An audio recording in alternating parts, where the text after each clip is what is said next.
দেখো আজকে স্পেশালি কাঁচকলার নিম ফুল দিয়ে ভাজা বানাবো কীভাবে। এটা সাধারণ রেসিপি কিন্তু খেতে খুবই সুস্বাদু, দারুণ একটা রেসিপি। তেতো হলেও খেতে খুবই ভালো। কেটে লবণ হলুদ মাখিয়ে রেখেছি, সেদ্ধ করবো না। এখানে তেল দিয়ে দিচ্ছি কলাগুলো।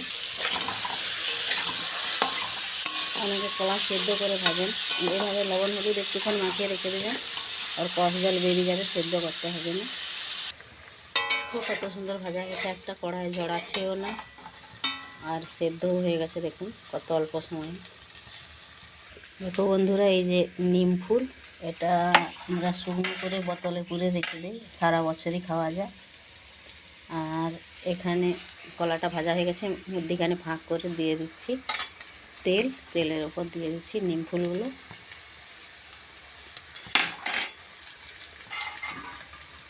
নিম ফুলগুলো ভাজা হয়ে দারুণ একটা স্মেল বেরোচ্ছে। সমস্ত কিছু একসঙ্গে মাখিয়ে নিচ্ছি। ভাজাটা আমার একদম হয়ে গেছে, নামিয়ে নেব।